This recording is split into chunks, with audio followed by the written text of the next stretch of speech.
ಹಿರಿಯರು ಒಂದು ಮಾತು ಹೇಳ್ತಿರ್ತಾರೆ, ಮಕ್ಕಳಿಗೆ ದುಡ್ಡಿನ ಬೆಲೆ ತಿಳಿಸ್ಬೇಕು ಅಂತ.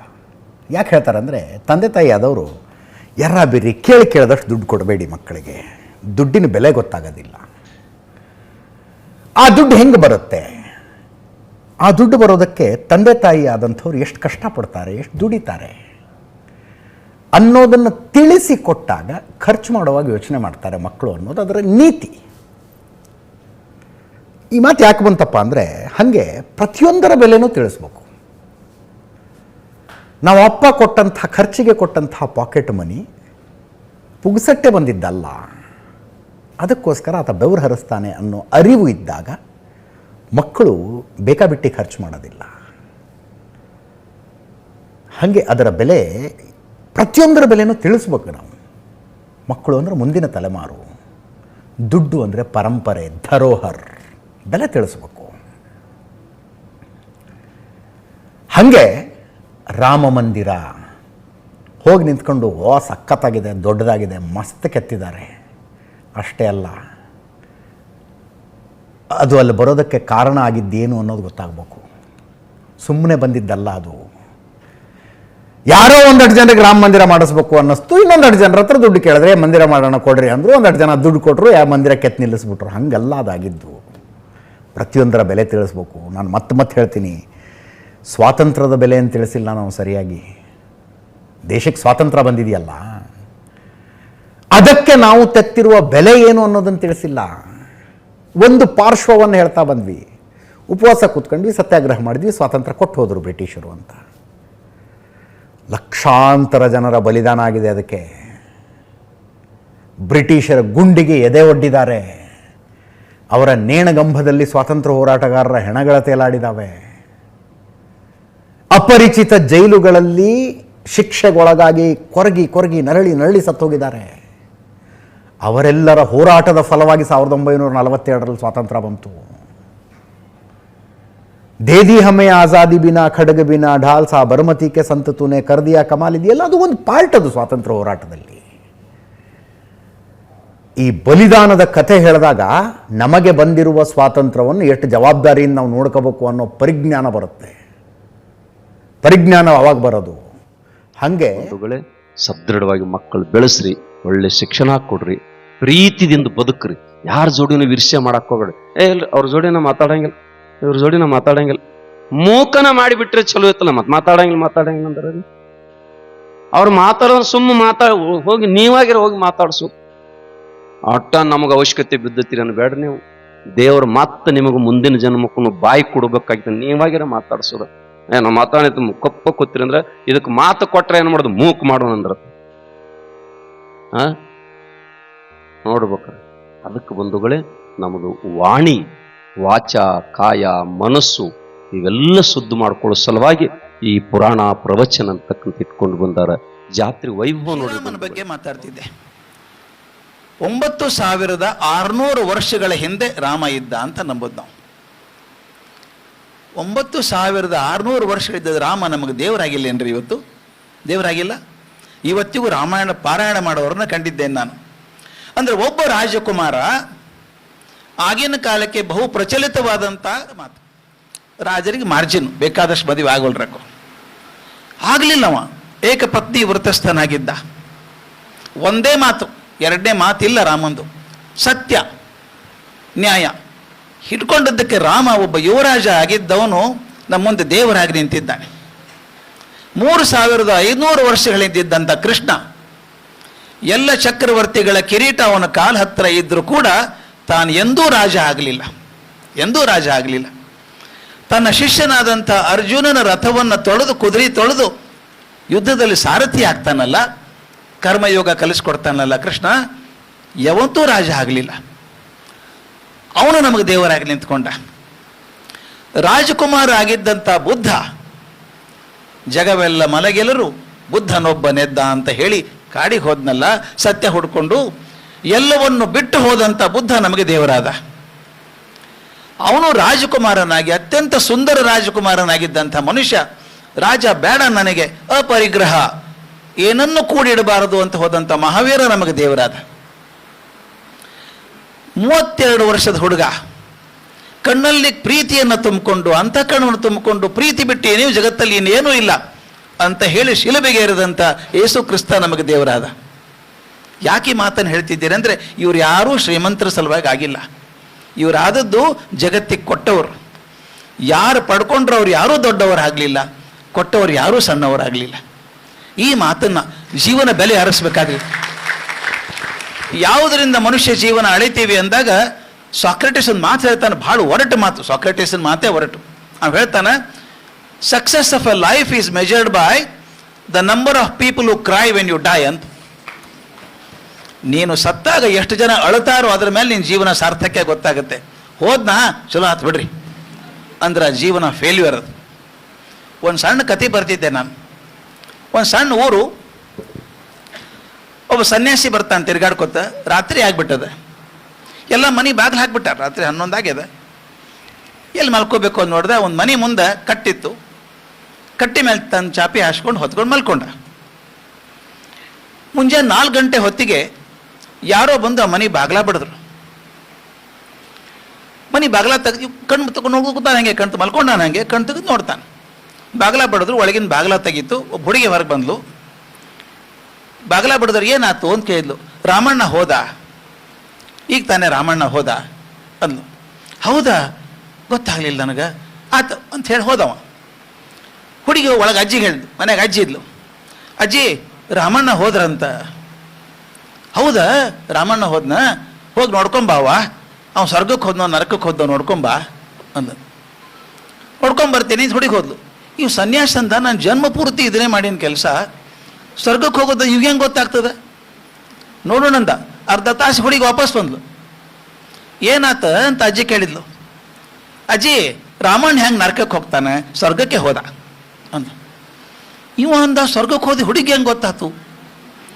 ಆ ಹುಡುಗಿನ ಕೇಳ್ದ, ನಾನು ತಡ್ಕೊಳಿಕ್ಕೆ ಆಗೋಲ್ತು, ನಾ ಸನ್ಯಾಸ ಇದೇ ಕೆಲಸ ಮಾಡವ, ಸ್ವರ್ಗಕ್ಕೆ ಹೋದ ನಿನಗೆ ಹೆಂಗೆ ಗೊತ್ತಾಯ್ತು, ರಿಸೀಟ್ ಹೆಂಗೆ ಬಂತು ನಿನಗೆ ಅಂತ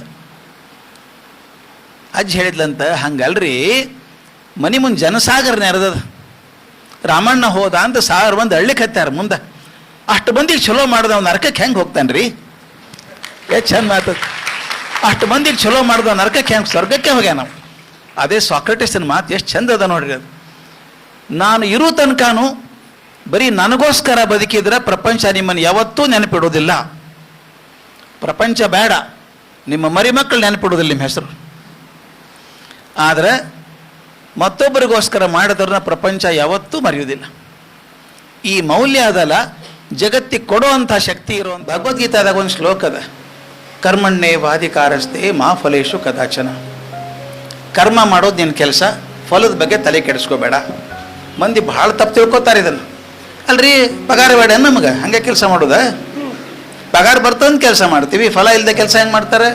ಮಾರ್ಕ್ಸ್ ಬರಲಾರ್ದು ಓದೋದು ಯಾಕೆ ನಾವು? ಮಾರ್ಕ್ಸ್ ಬೇಕಲ್ಲ ಮುಂದಿನ ಕೋರ್ಸಿಗೆ ಹೋಗ್ಲಿಕ್ಕೆ. ಭಗವದ್ಗೀತಾ ಮಾತದಲ್ಲ. ಅದೇನು ಹೇಳ್ತದೆ, ನೀನು ಕರ್ಮ ಸರಿಯಾಗಿ ಮಾಡಪ್ಪ, ಫಲದ ಬಗ್ಗೆ ಕಾಳಜಿ ಮಾಡಿ ಬಂದೇ ಬರ್ತದೆ ಅದು. ನಾನು ಡ್ರೈವಿಂಗ್ ಸರಿಯಾಗಿ ಮಾಡ್ತಿದ್ದೆ ಅಂದರೆ ಕರೆಕ್ಟಾಗಿ ಲಕ್ಷ್ಯ ಕೊಟ್ಟು ಎಡಗಡೆ ಹೋಗಿ ಕರೆಕ್ಟಾಗಿ ಡ್ರೈವ್ ಮಾಡ್ತಿದ್ದೆ, ರೂಲ್ಸ್ ಎಲ್ಲ ಫಾಲೋ ಮಾಡ್ತಿದ್ದೆ ಅಂದ್ರೆ ಗ್ಯಾರಂಟಿ ಊರು ಮುಡ್ತೀನಿ ನಾನು. ಗಾಡಿ ಓಡಿಸೋಕೆ ಆ ಕಡೆ ನೋಡಿ ಈ ಕಡೆ ನೋಡಿದ್ರೆ ಗ್ಯಾರಂಟಿ ಆ್ಯಕ್ಷನ್ ಮಾಡ್ಕೋತೀನಿ. ನನ್ನ ಕರ್ಮ ಮಾಡೋದನ್ನ ಚಲೋತ್ನಾಗ ಮಾಡು, ಮಾರ್ಕ್ಸ್ ತಾನಾಗೆ ಬರ್ತದೆ. ಮಾರ್ಕ್ಸ್ ತಲೆ ಓದೋದು ಬೇಡ, ಚಲೋತ್ನಾಗ ಓದಿದ್ರೆ ಮಾರ್ಕ್ಸ್ ಬರ್ತದೆ. ನಾವು ರಾಂಗ್ ಇಂಪ್ರೆಷನ್ ಮಾಡ್ತೀವಿ, ಮಾರ್ಕ್ಸ್ ಬರಬೇಕಾದ್ರೆ ಓದು ಅಂತೀವಿ ನಾವು. ಅದಲ್ಲ, ನೀ ಚಲೋತ್ನಾಗ ವಿಷಯ ತಿಳ್ಕೊ. ವಿಷಯ ಚಲೋತ್ನಾಗ ತಿಳ್ಕೊಂಡಿದ್ರೆ ಮಾರ್ಕ್ಸ್ ಯಾಕೆ ಬರೋದಿಲ್ಲ? ಒಂದೇ ಬರ್ತದೆ. ಹುಡುಗರಿಗೆ ಹೇಳಬೇಕಾದದ್ದು, focus on the study, marks is the result. If you focus only on the result, your preparation will be flawed. Krishna ಅರ್ಜುನ್ಗೆ ಅದೇ ಹೇಳ್ತಾನೆ, ನೀ ತಲೆ ಕೆಡಿಸ್ಕೋಬೇಡ, ನೀನು ಬಾಣ ಬಿಡು, ನಿನ್ನ ಕೆಲಸ ನೀನು ಸರಿಯಾಗಿ ಮಾಡು ಅಂದ್ರೆ ಗೆದೀತಿ. ಬಾಣ ಬಿಡುವ ಆ ಕಡೆ ಈ ಕಡೆ ನೋಡಿದ್ರೆ ಬಾಣ ಎಲ್ಲಿ ಹೋಗ್ತಾವ. ಅದೇ ಮಕ್ಕಳಿಗೆ ಹೇಳಬೇಕಾದದ್ದು, ಕರ್ಮಣ್ಣೇವ ಅಧಿಕಾರ. ನಿನ್ನ ಕೆಲಸ ನೀನು ಸರಿಯಾಗಿ ಮಾಡಪ್ಪ, ನಿನ್ನ ಸಿಲೆಬಸ್ ಏನದ, ಪಾಠ ಏನು ಕೊಟ್ಟಾರ ಚಂದಾಗಿ ತಿಳ್ಕೊ. If you know the whole subject as good as the back of your hand, how can you not get the marks? Is essential. ಅದಕ್ಕೆ ನಾವು ಮಕ್ಕಳಿಗೆ ಹೇಳಬೇಕಾದದ್ದು, ಅಭ್ಯಾಸ ಚಲೋ ಓದಪ್ಪ, ನೀನು ವಿಷಯ ಚಲೋ ಅಂತ ತಿಳ್ಕೊ. ನಾನು ಸ್ಟೂಡೆಂಟ್ ಒಬ್ಬಳು, ಆಕೆ ಹೆಸರು ಹೇಳ್ತೀನಿ, ರೇಖಾ ಎಸ್ ಅಂತ. ನಾ ಯಾವ ಕಾಲೇಜ್ನ ಪ್ರಿನ್ಸಿಪಲ್ ಆಗಿದ್ದೆ, ಆಕೆನೂ ಅದೇ ಕಾಲೇಜ್ ಪ್ರಿನ್ಸಿಪಲ್ ಅಲ್ಲ, ನನ್ನ ಸ್ಟೂಡೆಂಟ್ ಆಕೆ. ಆ ಹುಡುಗಿ BSc ಬಂದಾಗ ಹೇಳಿದೆ, Rekha you should get first rank to Bangalore university. ನಕ್ಕಳಕ್ಕೆ ನಾನು ಪಿ ಯು ಸಿಯಾಗೆ 70% ಅದ ಸರ್, ಡಿಗ್ರಿ ಹೆಂಗೆ ಬರ್ತದೆ ನನ್ನ ರ್ಯಾಂಕ್ ಒಂದು. I am not talking of history, I am talking of the future. I and you should work together, you should get first rank. ಓದ್ಕೊಂಡು chemistry ಚಲೋತ್ನಾಗ ಓದು. ಈ ಇಡೀ ನಮ್ಮ ಪರೀಕ್ಷೆ ಇಟ್ಟು ಈಸಿ ಅವರಿ madam, it is so difficult to fail in the examination. ಪ್ರಯತ್ನ ಮಾಡಿದ್ರು ಫೇಲ್ ಆಗ್ಲಿಕ್ಕೆ ಸಾಧ್ಯ ಅಂತ ಸುಲಭ. ಮತ್ತು ಏನು ಜೀನಿಯಸ್ ಇಲ್ಲ, ಹಿಂದಿನ 5 ವರ್ಷ ಕ್ವಶನ್ ಪೇಪರ್ ಓದಿದ್ರೆ ನೀವು ಫೇಲ್ ಆಗೋ ಸಾಧ್ಯ ಇಲ್ಲ, unless you are determine to fail. ಅದು ಹೇಳ್ತೀನಲ್ಲ ಸರ್, ಇರೋ ಸಿಲೆಬಸ್ ಒಂದಿಷ್ಟು ಇರ್ತದೆ, ಅದನ್ನು ಥರೋ ಓದ್ರಿ. ಎಲ್ಲೂ each corner of the syllabus ಇಡೀ ವರ್ಷ ಕೊಟ್ಟಾರ್ರಿ. ಖರೆ ಹೇಳಿ ನಾನು, ಮೇಡಮ್ ಇಲ್ಲಿದ್ದಾರೆ, 1 ವರ್ಷ ದಂಡ ಅದು, 3 ತಿಂಗಳದಾಗ ಮುಗಿದು ಹೋಗ್ತದೆ ಓದಿದ್ದೆಲ್ಲ ಸರಿಯಾಗಿ ಓದಿದ್ರೆ. ಆದರೆ ಅದನ್ನು ಗಟ್ಟಿಯಾಗಿ ಓದಿ ಪ್ರತಿಯೊಂದು ಸಿಲೆಬಸ್ ಮೂಲಿ ನಿಮಗೆ ಚಲೋ ಗೊತ್ತಿತ್ತಂದ್ರೆ ಯಾಕೆ ಮಾರ್ಕ್ಸ್ ಬರೋದಿಲ್ಲ? ನಾವೊಂದು ಹೇಳ್ಕೊತೀನಿ ಅಂತಲ್ಲ, ನಂದೊಂದು ನನ್ನ ತಲೆನೇ ಬರೋಬರಿ ಇಲ್ಲ, ಏನೋ ವಿಚಿತ್ರದ ಮ್ಯಾನುಫ್ಯಾಕ್ಚರಿಂಗ್ ಡಿಫೆಕ್ಟ್ ಅದು. ನಾನೊಂದು ಹಠ ತೊಟ್ಟಿದ್ದೆ, ಪರೀಕ್ಷೆ ಹಿಂದಿನ ದಿವಸ ಓದೋದಿಲ್ಲ ಅಂತ. ಹಠ ಅದು, ಹುಚ್ಚ ಹಠ ಇರಬೇಕದು. MSc ತನಕ ನಾನು ಪರೀಕ್ಷೆ ಹಿಂದಿನ ದಿವಸ ಓದಲಿಲ್ಲ. ಕೆಲವರು ಪರೀಕ್ಷೆ ಹಾಲ್ ಹೋಗೋ ತನಕ ಓದ್ಕೋತ ಹೋಗ್ತಿರ್ತಾರೆ, ಮುಂದವ್ರು ಹಾಕೋತ. ಈಗ ಉಳಿಯಂಗಿಲ್ಲ ಅದು. ಒಂದ್ಸಲ ವಿಷಯ ತಲೆಯಾಗ ಕೂತ್ತೀವಿ, ಕಣ್ಣು ಮುಂದೆ ಚಿತ್ರ ಬಂದಂಗೆ ಬರ್ಬೇಕದು. ನಾ ಮಕ್ಕಳಿಗೆ ಹೇಳೋದು ಅದೇನೆ, whole subject convert that into visual statement. Give me a 7th standard child, I can teach her the 12th standard chemistry. ಅಂದ್ರೆ ಕಣ್ಣು ಮುಂದೆ ಸಿನಿಮಾ ಮಾಡ್ದಂಗೆ ಮಾಡಬೇಕು. ದಯವಿಟ್ಟು ನೋಡ್ರಿ, ಒಂದು ಸಿನಿಮಾ ನೋಡಿದೆ ಅಂದ್ರೆ ಮರೀತದೆ ನಿಮಗೆ? ಮರೆಯೋದೇ ಇಲ್ಲಲ್ಲ, ಯಾಕೆ ಕಣ್ಣು ಮುಂದೆ ಚಿತ್ರ ಕೂತದ. ನಾವೇನು ಮಾಡ್ತೀವಿ, ಅದ್ರ ಟೆಕ್ಸ್ಟ್ ಮಾಡ್ತೀವಿ ಕಲಸ್ನ್ಯಾಗ. ನೀವು ವಿಷಯ ಪೂರ್ತಿ ವಿಜುವಲ್ ಮಾಡಿ ಕೂಡಿಸ್ಬಿಡ್ರಿ, ಅವರಿಗೆ ಸಿನಿಮಾ ನೋಡ್ದಂಗೆ ನೋಡ್ತಾರೆ. ಮಾರ್ಕ್ಸ್ ಯಾಕೆ ಬರೋದಿಲ್ಲ? ಅದಕ್ಕೆ ನಾ ಹೇಳೋದು, don't focus on the marks, focus on the learning of the subject thoroughly. The marks is the result of it. ಅದನ್ನೇ ಕರ್ಮಣ್ಯೇವ ಅಧಿಕಾರ ಮಾ ಫಲೇಶು, ಫಲದ ಬಗ್ಗೆ ತಲೆ ಕೆಡಿಸ್ಕೊಳ್ಳೋದು ಬೇಡ ಅಂತ ಮಾಡ್ರಿ ಮೇಡಮ್. ಮಾರ್ಕ್ಸ್ ಬೇಕು, ನಾನು ಹೇಳ್ತೀನಿ, ಆದ್ರೆ ಮಾರ್ಕ್ಸ್ಗೋಸ್ಕರ ಹೊಡೆದಾಡೋದು ಬೇಡ, ನಾಲೆಜ್ಗೋಸ್ಕರ ಹೊಡೆದಾಡೋದು. ಈ ಜಮಖಂಡಿ ಹತ್ರ ಆ ಕಡೆ ಒಂದು ಚಿಕ್ಕ ಪಡಸಲಿಗೆ ಅಂತ ಒಂದು ಊರಿದೆ. ಚಿಕ್ಕ ಪಡಸಲಿಗೆ ರೈತರಿಗೆ ಗೊತ್ತಿರಬೇಕಿದು. ಅದು ಕೃಷ್ಣಾ ನದಿಯ ದಂಡೆ ಚಿಕ್ಕ ಪಡಸಲಿಗೆ ಊರ. ಅಲ್ಲಿ ಈ ಕೃಷ್ಣಾ ನದಿ ಹರಿದು ಬರ್ತಿತ್ತು. ಅವ್ರು ನೀರು ನಿಲ್ಲಿಸ್ಕೊಂಡು ಬೆಳಿಗೆಲ್ಲ ನೀರು ಬೇಕಾಗ್ತಿತ್ತಲ್ಲ, ಒಂದು ಉಸುಕಿನ ಚೀಲ ಕಟ್ತಿದ್ರು, ನೀರು ನಿಂದ್ರಿಸ್ಕೊಂತಿದ್ರು. ಮತ್ತೆ ಪ್ರವಾಹ ಬಂದ್ರೆ ಉಸುಕಿನ ಚೀಲ ಹರಿದು ಹೋಗ್ತಿತ್ತು. ವರ್ಷ ಇದಕ್ಕೆ ದುಡ್ಡು ಹಾಕೋದು ಎಲ್ಲ ರೈತರು ಮಾಡಿ ಸಾಕಾಗಿಬಿಡ್ತು. ಸುಮಾರು ಒಂದು 20-21 ಹಳ್ಳಿ, 1400-1500 ಕುಟುಂಬಗಳ ರೈತರು. ಒಂದು ದಿವಸ ಸುಮ್ಮನೆ ರೈತರೆಲ್ಲ ಕೂಡಿ ಮೀಟಿಂಗ್ ಮಾಡಿ, ನಾವ್ಯಾಕೆ ಡ್ಯಾಮ್ ಕಟ್ಟಬಾರ್ದು ಅಂತ. ಸರ್ಕಾರ ಎಲ್ಲ ನಾ ಹೇಳೋದು, ರೈತರು. ನಿಮಗೆ ಆಶ್ಚರ್ಯ ಅನ್ನಿಸ್ಬಹುದು, ಯಾವ ಸರ್ಕಾರದ ಸಹಾಯ ಇಲ್ಲದೆ 21-25 ಹಳ್ಳಿಯ ರೈತರು ಕೂಡಿ ಮನಿ ಪಂಪ್ ಸೆಟ್ಟಿಗೆ ಪಟ್ಟಿ ಹಾಕಿ ಒಂದು ಬ್ಯಾರೇಜ್ ಕಟ್ಟಿದ್ರು. 1/2 ಕಿಲೋಮೀಟರ್ ಕಟ್ಟಿ 1 ವರ್ಷದೊಳಗೆ ಮುಡುಗಿಸಿದ್ರು. ಭಾರತದ ಇತಿಹಾಸದಲ್ಲಿ ಬಹುಶಃ ರೈತರೇ ಕಟ್ಟಿದ ಮೊದಲ ಡ್ಯಾಮ್ ಅಂದ್ರೆ ಕರ್ನಾಟಕದ ಚಿಕ್ಕಪಡಸಲಿ. ನಮ್ಮ ಮನೆ ಮುಂದೆ ಒಂದು ಸಣ್ಣದೊಂದು ಗಟಾರ್ ಏನಾರ ಹೆಚ್ಚು ಕಡಿಮೆ ಆಗಿದ್ರೆ ಮುನ್ಸಿಪಾಲಿಟಿ ಅವರು ಮಾಡ್ಬೇಕು. ನಾವು ಒಂದು ಕಸ ಬಿದ್ದರೆ ತೆಗೆಯೋದಿಲ್ಲ. ಅಂದ್ರೆ ಪ್ರಯತ್ನದಿಂದ ಮನುಷ್ಯ ಎಷ್ಟು ದೊಡ್ಡವನಾಗ್ತಾನೆ. ಪ್ರಯತ್ನ ಪ್ರವೃತ್ತಿ ಬೇಕು ಮನುಷ್ಯನಿಗೆ. ಪೊಲೀಸ್ ನೌಕರಿಗೆ ಬೆಳಗಾವಿ ಕರ್ಕೊಂಡೋಗಿ ಎಂಟ್ರಿ ಕರ್ಕೊಂಡೋಗಿದ್ರು. ಕರ್ಕೊಂಡು ಹೋದಾಗ ಶಂಕರ್ ಬಿದ್ರಿ ಅವರು ಒಂದು ಮಾತು ಹೇಳಿದ್ದ. ಬಿದ್ರಿ ಏನು ಯಾಕೆ ನೀ ಬಂದಿ ಅದು ಹೀಗ್ರಿ. ನಾವು ಒಂದು ಮಾತು ಹೇಳಿದ್ರೆ ನನ್ನ ಮಗಿಗೆ ನೌಕರಿ ಅವರು ಅವತ್ತು ಪೊಲೀಸ್ನ ಮಾಡ್ತಿದ್ರು. ನಾ ಏನು ಮಾಡಿದ್ನಿ, ಯಪ್ಪ ದೇವ್ರ ನನ್ನ ಮಗ ನೌಕರಿ ಹತ್ತಬಾರ್ದಂದೆ, ನೌಕರಿ ಹತ್ತಬಾರ್ದಂದೆ. ಯಾಕಂದ್ರೆ ಒಂದು ನೌಕರಿ ಬಡಿಗೆ ತಗೊಂಡು ನೀವು ಬರೀ ಹೆಣ್ತಿನ ಮಕ್ಕಳನ್ನ ಊರನ್ನ ಮಂದಿನ ಕಾಕೋತ ಹೋಗ್ಕಾಣು. ನಮ್ಮ ಹೊಲ ಯಾರು, ನಮಗೆ ಅನ್ನ ಹಾಕೋರು, ಏನು ಮಾಡೋದು ಅದು. ಇವತ್ತು ನನ್ನ ಮಗ ವರ್ಷ ಒಂದು 50 ಚೀಲ ಜೋಳ ಬೆಳುತ್ತಾನೆ, 1 ಲಕ್ಷ ರೂಪಾಯಿ 2 ಲಕ್ಷ ರೂಪಾಯಿ ರೊಕ್ಕ ಬೆಳುತ್ತಾನೆ. ಅದನ್ನು ನಾವು ಒಟ್ಟು ಮನ್ಯಾಗ ಊಟ ಮಾಡ್ತೀವಿ. ದನ ಕರ ಹೆಂಡಿ ಹಿಕ್ಕಿ ಕಟ್ಟಿಗೆ, ನಾವು ಇವತ್ತಿಗೂ ಕಟ್ಟಿಗೆ ಒಲೆಯನ್ನ ಊಟ ಮಾಡ್ತೀವಿ. ಆದರೆ ಈಗ ಎಲ್ಲರ ಮನ್ಯಾಗ ಸಿಲಿಂಡ್ರ್ ಬಂದು ನೀವು ನೋಡ್ಕೊರಿ, ಆ ಜಿರ್ಲಿ ಅದು ಭಾಳ ಹೆಚ್ಚಾಗ್ಯಾವ. ಎಲ್ಲರ ಮನ್ಯಾಗ ಜಿರ್ಲಿ ಆಗ್ಯಾವ, ಹುಳ ಹೆಚ್ಚಾಗ್ಯಾವ. ಅವು ಹುಳ ನೋಡ್ರಿ, ಮತ್ತು ಅವು ಹೊಡ್ಯಾಗ ಎಣ್ಣೆ ತರ್ಬೇಕು, ಹೊಡ್ಯಾಕೆ ಎಣ್ಣೆ ತರ್ಬೇಕು. ಈಗ ಎಲ್ಲ ಪಾಕಿಟ್ದಾನ ಬೀಜಗಳು ಗೊಂಜಾಳಕ್ಕೆ ಹುಳ ಬೀಳಾಕತ್ಯಾವ. ಕೆಟ್ಟ ಮಂಡ ಬದಕದು ಗೊಂಜಾಳ ಅಂಥ ಬೆಳಕಿ ಇವತ್ತು ಹುಳ ಬೀಳಾಕತ್ಯಾವ, ಜೋಳಕ್ಕೆ ಹುಳ ಬೀಳಾಕತ್ಯಾವ. ಬರೀ ಎಣ್ಣೆ ಹೊಡೋದು. ಒಂದು ಗಾಡಿಗೆ ಎಣ್ಣೆ, ಗಾಡಿ ಹೊಡೆಯೋವಾಗ ಎಣ್ಣೆ, ಮನೆಗೆ ಎಣ್ಣೆ, ಹೊಲಕ್ಕೆ ಎಣ್ಣೆ. ರೊಕ್ಕ ಕೊಟ್ಟು ಹಾದೈತಿ ನಮ್ದು ಒಟ್ಟದ್ದು ಗೋಯ್ನಿ ಒಟ್ಟು ರೊಕ್ಕ ಏನ್ರಿ ಹುಡುಗಿ ತೊಡಗಿ ನೋಡಿ ಗಂಡು ಹುಡುಗರು ನೋಡ್ರಿ ಅವು ಮಳಬಳ ಗಡ್ಡ ಬಿಡ್ತಾವ ಎತ್ತಗಾರ ಅರ್ಧ ತಲೆ ಮುಳಿಸ್ಕೊಂಡು ಅವು ಎದ್ದಾವ. ಇವು ಹೆಣ್ಣು ಹುಡುಗಿಯರು ಆ ಲವ್ಲೇರ್ ಹಾಕೋತಿದ್ರ ಚೂಡಿದಾರ ಇವ್ರು ಊರವ್ರು ಹಾಕೋತಾರ. ಆ ಲೆಮನ್ಯಾರ್ ಹಿಂಬರ್ಗಿ ಗುಂಡಿ ಕಸಿ ಕಟ್ಕೋತಿದ್ರು ಅವ್ರು. ಇವ್ರು ಊರನವ್ರು ಅವ್ರು ಕಸ್ಕೊಂಡು ಇವ್ರು ಕಟ್ಕೊಂಡು ಹೊಟ್ಟಾರ. ಇವ್ನ ಯಾಕೆ ಕಟ್ಕೋತಾರ ಯಾರು ಕೇಳೋರಿಲ್ಲ. ಆದ ಗಂಡ ಕೈ ಅನ್ನಂಗಿಲ್ಲ, ಅತ್ತಿ ಮಾವ ಕುಯ್ ಅನ್ನಂಗಿಲ್ಲ, ಊರನ್ ಹಿರಿಯರು ಮೇವ್ ಅನ್ನಂಗಿಲ್ಲ. ಇಂಥವಾಗ ನಮ್ಮ ಸಮಾಜ ಉದ್ಧಾರ ಆಗಲಿ ಅಂತ ಯಾರು ಇರ್ತಾರ್ರಿ? ಗಟ್ಟುಲ್ ನ್ಯಾಯ ಹೇಳೋದು ಹಿರಿಯಾಗ ಮರ್ಯಾದೆ ಇಲ್ಲ. ಗಟ್ಟಾಗಿ ನ್ಯಾಯ ಹೇಳೋಣ ಅಂತೇಳಿ ಯಾರೇ ಅವನೇ ಬರ್ತಾರೆ ನಡಿ ಕಂಪ್ಲೇಂಟ್ ಕೊಟ್ಟು ಬಿಡ್ನಿ ನಡಿ. ಆ ಗಂಡ್ರ ಬಡಿಗೆ ನಡೆಯಾಗಿಲ್ಲ, ಆಕೆ ಕೋರ್ಟ್ನಾಗ ಆಕಿ ಇದು ಪಾಲ ಕೇಳ್ತಾಳೆ ಗಂಡನ. ಇವ್ರು ಅರ್ಧ ಮುರ್ಧ ವಕೀಲರು ಪೊಲೀಸರು ಇವರು ಕೊಡು ಕಂಪ್ಲೇಂಟ್ ಹಿಡ್ಕೊಂಬ ನಡಿ. ಮಳ್ಳು ಮಂದಿನ ಸುಳ್ಳು ಹೇಳಿ ಕೇಳಿದ ಹಗಲಿಗ ಅದೇನು ಬುಟ್ಟಾಳ ಬುತ್ತಿ ಕಟ್ಟಿರೋ ಸುಳ್ಳು ಹೊರಳತ್ತ ಹಂಗೆ ಬುಟ್ಟಾಳ ಮಂದಿ ಕಂಪ್ನಿಯಾಗ ಸಿಕ್ಕಿಬಿಟ್ಟೇವು ನಾವು. ನಮ್ಮ ರೈತರು ಎಂದು ಉದ್ಧಾರ ಆಗೋದೈತಿ? ಗೊಬ್ಬರದಾಗ ಅವ್ರು ಕೆತ್ತಾರ, ಕಬ್ಬಿನಾಗ ಇವ್ರು ಕೆತ್ತಿಸ್ತಾರ, ಆಳುಗಳು ಅವ್ರು ಗುಮ್ತಾರ. ಹತ್ತು ಇದು ಕಬ್ಬಿನ ಶೆಪ್ಪಿನ ಸಿಕ್ಕರೆ ಸಿಗಲಿಕ್ಕಿಲ್ಲ, ಅರ ಓದೋದತ್ತು ಹೋಗ್ಬಿಡು. ಒಟ್ಟರಿಂದ ಎಷ್ಟು ವರ್ಷ ಹೇಳುದು ಸರ್ವಜ್ಞಾನು ಹಿಂಗ ಹೇಳಿ ಸತ್ತು ಹೋತ. ಕನಕದಾಸನು ಹೇಳಿ ಹಿಂಗ ಸತ್ತು ಹೋತ. ಪುರಂದರದಾಸರು ತಂಬೂರು ಹಿಡಿದು ಬಾರಿಸಿ ಅವ್ರು ಗಪ್ಪಾದ್ರ. ಸಿದ್ದೇಶ್ವರ ಅಪ್ಪಗಳು ಹೇಳಿ ಅವರು ತಣ್ಣಗಾಗಿ ಹೋಗ್ಬಿಟ್ರು. ಮತ್ತು ಇಬ್ರಾಹಿಂ ಸುತ್ತಾರ ಅದು ಹೇಳಿ ಹಂಗೆ ಹೋತು. ನಾವು ಹಂಗೆ ಇಟ್ಟು ಬಗಳಿ ಗುಡ್ಡಕ್ಕೆ ನಾಯಿ ಬಗಳಿ ಬ್ಯಾಸೊತ್ತು ಮಡ್ಕೊತ್ತಲ್ಲ ಹಂಗೆ ನಮ್ದೆಲ್ಲ ಬಾಯಿ ಗುಡ್ಡಕ್ಕೆ ಬಗಳಿದ ನಾಯಿ ಗೂದು ಹ್ಯಾ ಸತ್ಯತ್ತ, ಹಿಂದ್ಕೆ ಒಂದು ನಾಯಿ ಹಿಂಗೆ ಸತ್ಯತ್ತ, ಕಡ್ಕೊಳ್ಳೋ ನಾಯಿ ಎಡ್ತಾಗಿ ಸತ್ಯತ್ತ. ನಮ್ಮ ಬಾಳೆ ಹಿಂಗೆ ಆಗೈತಿ. ನಾವು ಹೇಳೋದನ್ನು ಹಿಡ್ದೈತಿ, ಜನ ಮಾಡೋದನ್ನು ಹಿಡ್ದೈತಿ. ನೀವು ಹೆಂಗೆ ಹತ್ತೀರಿ ನಾವು ಹಂಗೆ ಅನ್ಕೋತ ಹೋಗಿಬಿಡ್ತೇವೆ. ಏನು ನಡೆಯಂಗಿಲ್ಲ. ನಮ್ಮ ಬಾಳೆ ಏನಾಗಿತ್ತಾರ ನೀರಾಗ ನಾಯಿ ಕುಣಿ ಕಾಲು ಬಡ್ದು ಗಪ್ ಬಡ್ದು ಕಣ್ಣು ಮುಚ್ಚಿ ಹೋಗಿಬಿಡ್ತತ್ರ ಹಂಗಾಗಿಬಿಟ್ಟೈತಿ.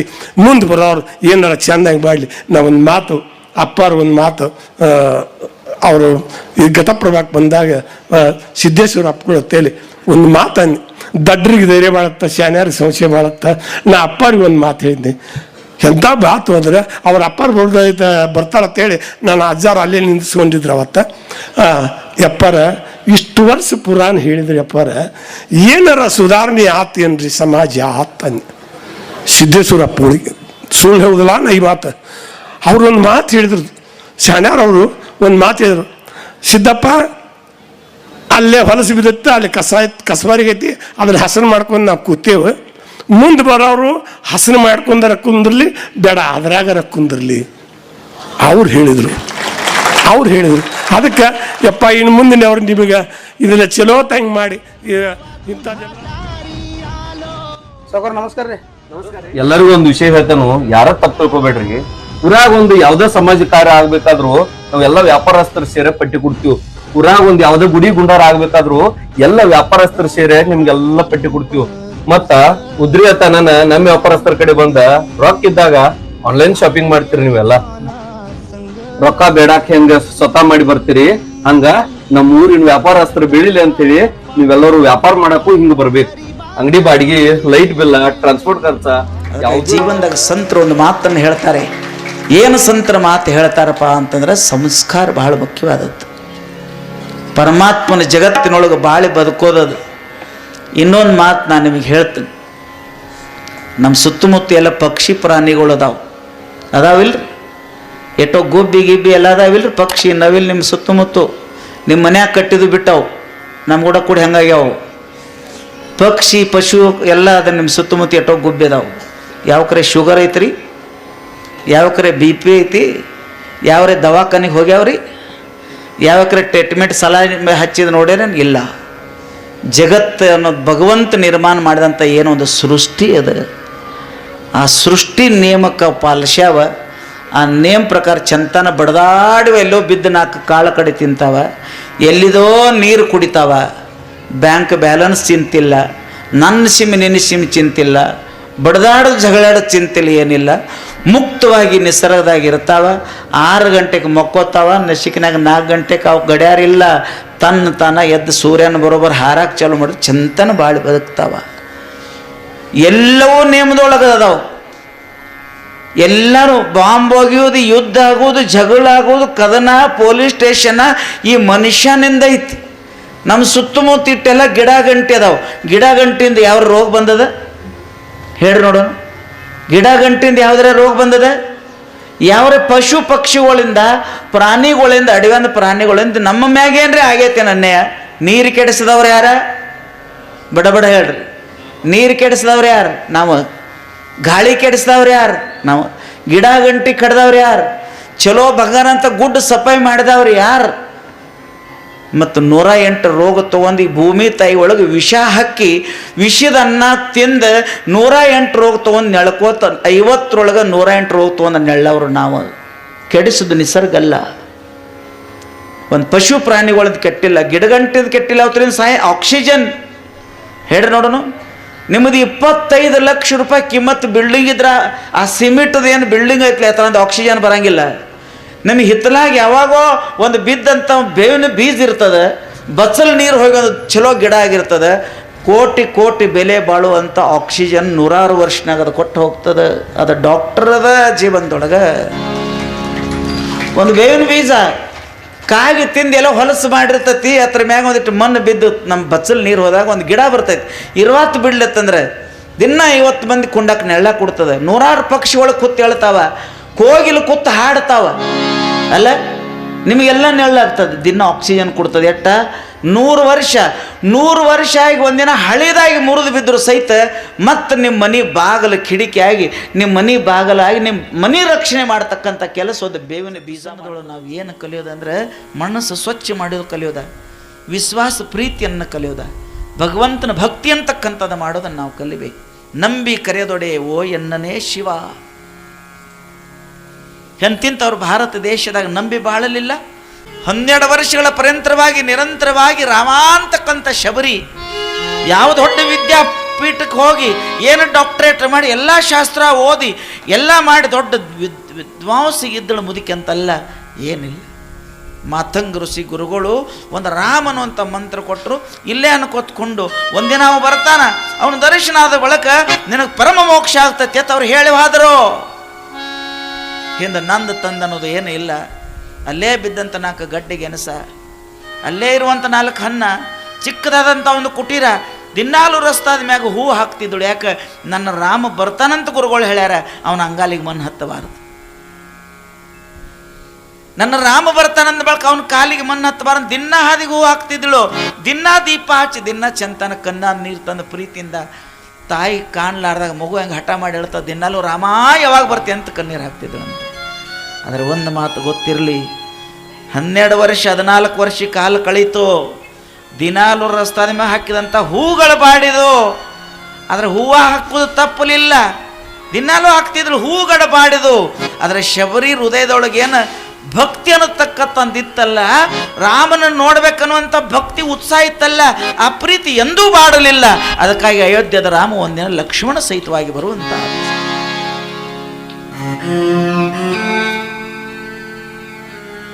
ಹೆಂಗೆ ಬರ್ತಾನ ರಾಮ? ಏನು ರಾಮ ಬಂದ? ಹೂವು ಹಾಕಾಕತ್ತಿತ್ತು, ಮುದುಕಿ ಬಗ್ಗಿತ್ತು. 90 ವರ್ಷ ಹಣ್ಣಾಗಿತ್ತು, ಮ್ಯಾಗಿನ ಶರೀರ ಹಣ್ಣಾಗಿತ್ತು. ರಾಮ ರಾಮ ರಾಮ ಅಂದು ಒಳಗಿನ ಮನಸ್ಸ ಅದು ಮಾವಿನಕಾಯಿಕಿತ್ತ, ಮಾವಿನ ಹಣ್ಣಕ್ಕಿಂತ ರುಚಿಯಾಗಿತ್ತು. ರಾಮಾರಾಮ ಒಳಗೆ ತುಂಬಿದ್ದ. ಹೂವು ಹಾಕ್ತಿದ್ದು ಬಂದು ನಿಂತ. 4 ಹೂ ಪಾದದ ಮೇಲೆ ಬಿದ್ದು. ಯಾರಪ್ಪ? ಯಾರು? ಅವಾಗೆ ಅವ ಹೇಳ್ತಾನೆ, ರಾಮ. ಯಾವ ರಾಮ? ಯಾರನ್ನು ದಿನಾಲು ಪೂಜೆ ಮಾಡಿ ನೆನೆಸ್ತಿಲ್ಲ ಅದೇ ರಾಮ. 90 ವರ್ಷ ಮುದುಕಿ ಸಣ್ಣ ಮಕ್ಕಳಿಗತ್ತೆ ಕುಣಿಲಿಕ್ಕೆ ಪ್ರಾರಂಭ ಮಾಡಿದಾಳೆ. ಹೋಗಿ ನೀರು ಕೊಡ ತರಲಿಲ್ಲ, ದೇವರಿಗಾಗಿ ಪಾದ ತೊಳಕ್ಕೆ ನೀರು ಕೊಡ ತರಲಿಲ್ಲ. ಕಣ್ತುಂಬ ರಾಮನ್ ನೋಡಿ ಏನು ಹನಿಗೆ ಪಾದಕ್ಕೇನು ತನ್ನ ಹನಿಯನ್ನು ಊರಿ ಗಟ್ಟಿಯಾಗಿ ಪಾದ ಹಿಡಿದಳಲ್ಲ.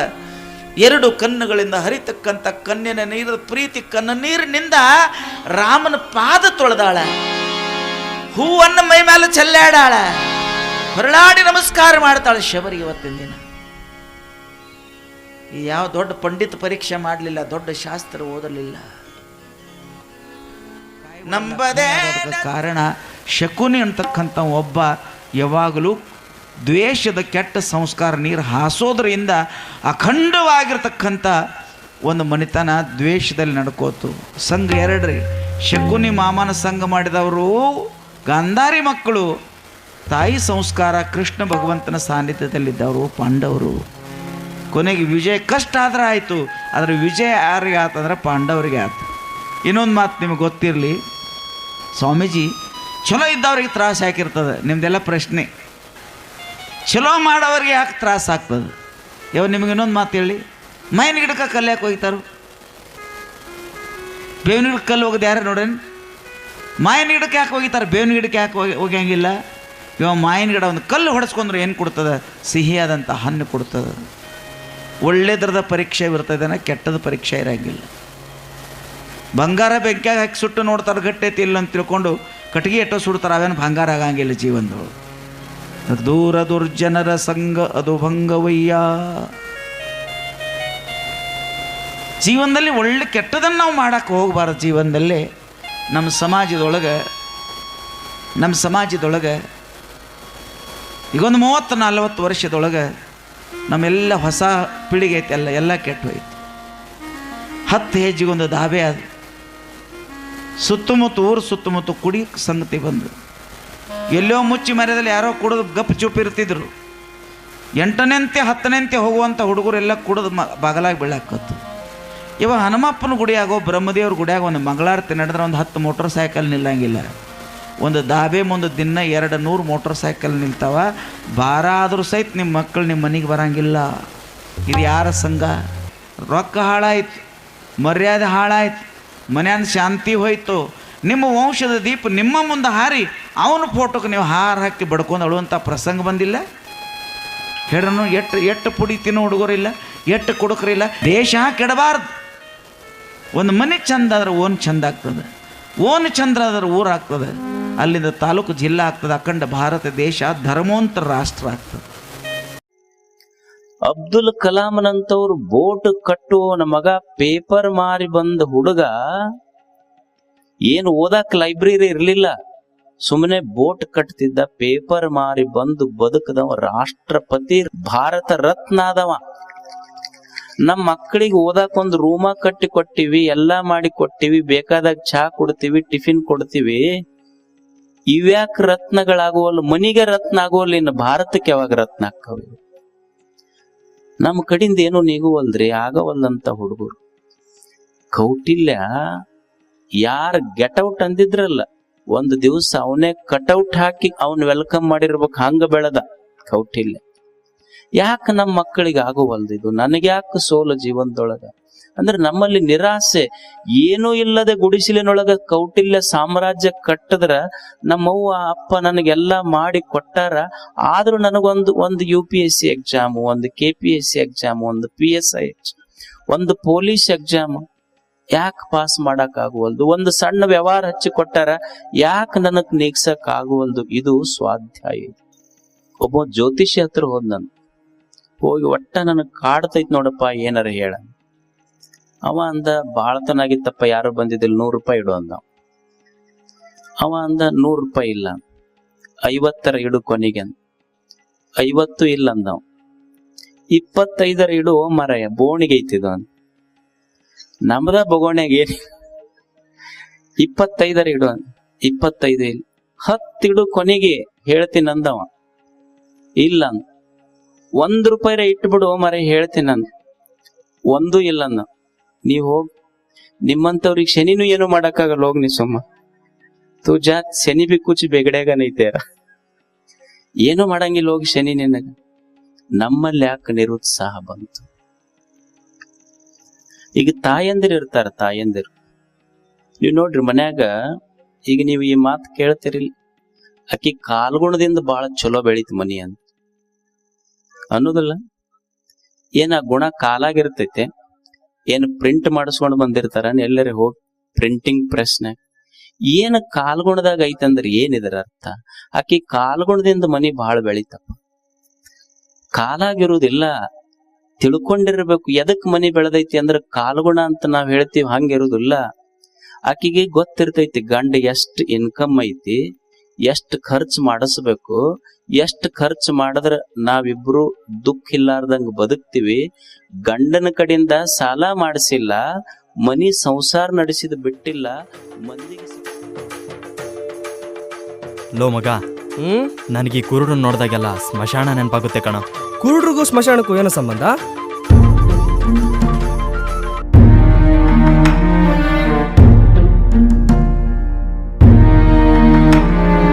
ಕಣ್ಣೊಂದು ಹೇಳಿತು ಬದುಕಲು ಬಿಡಿ ನನ್ನನ್ನು, ಕಣ್ಣೊಂದು ಹೇಳಿತು ಬದುಕಲು ಬಿಡಿ ನನ್ನನ್ನು. ಸುಟ್ಟು ಬೂದಿ ಮಾಡದಿರಿ ಮಣ್ಣಿಗಾಕಿ ಮುಚ್ಚದಿರಿ, ಸುಟ್ಟು ಬೂದಿ ಮಾಡದಿರಿ ಮಣ್ಣಿಗಾಕಿ ಮುಚ್ಚದಿರಿ, ಮಣ್ಣಿಗಾಕಿ ಮುಚ್ಚದಿರಿ. ನಿನ್ನ ಪಯಣ ಮುಗಿದೆಂದು ಆರಿಸದಿರು ದೀಪವನಿ, ಬೆಳಕಿದ್ದು ಕತ್ತಲೆಯಲ್ಲಿ ಸಾಗುವ ಜೀವಕ್ಕೆ ದೀಪವಿಟ್ಟು ಮುಂದೆ ಸಾಗು ನೀ, ದೀಪವಿಟ್ಟು ಮುಂದೆ ಸಾಗು ನೀ. ಕಣ್ಣೊಂದು ಹೇಳಿತು ಬದುಕಲು ಬಿಡಿ ನನ್ನನ್ನು,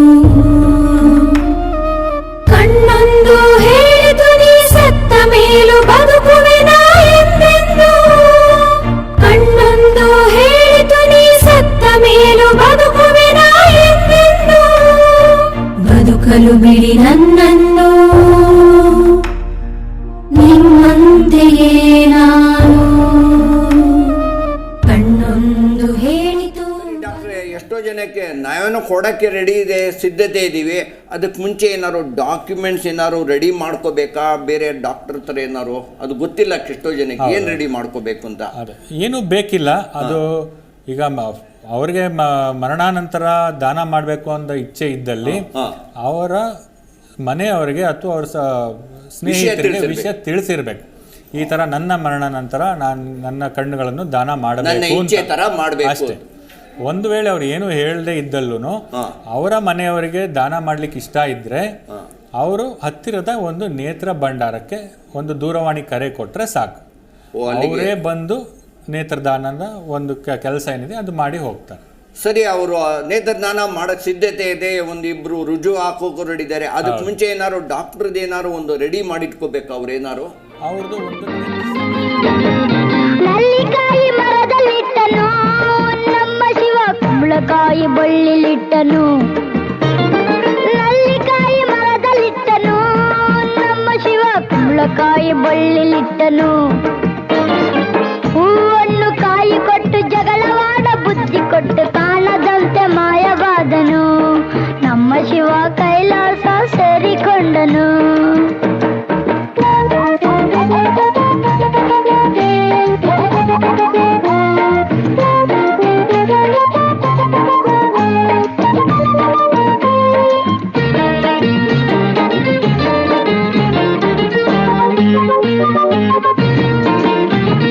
ಕತ್ತಲಲ್ಲಿ ನ್ಯಾಯವಿಟ್ಟನು ನಮ್ಮ ಶಿವ, ಕಣ್ಣುಗಳ ಕಟ್ಟಿಬಿಟ್ಟನು.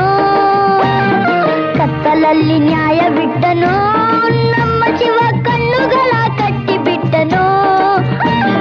ನ್ಯಾಯ ನೀತಿಗಾಗಿ ತಲೆಯ ಚಚ್ಚಿಕೊಳ್ಳಿರೆಂದು ಹೇಳಿ ಕಾಣದಂತೆ ಶಿವ, ಕಾಣದಂತೆ ಮಾಯವಾದನು. ನಮ್ಮ ಶಿವ ಕೈಲಾಸ ಸೇರಿಕೊಂಡನು. ಕೊಡುವುದನ್ನು ಕೊಟ್ಟು ಬಿಡುವುದನ್ನು ಬಿಟ್ಟು, ಕೊಡುವುದನ್ನು ಕೊಟ್ಟು ಬಿಡುವುದನ್ನು ಬಿಟ್ಟು, ಕೈಯ ಕೊಟ್ಟು ಓಡಿ ಹೋದನು. ಕಾಣದಂತೆ ಮಾಯವಾದನು. ನಮ್ಮ ಶಿವ ಕೈಲಾಸ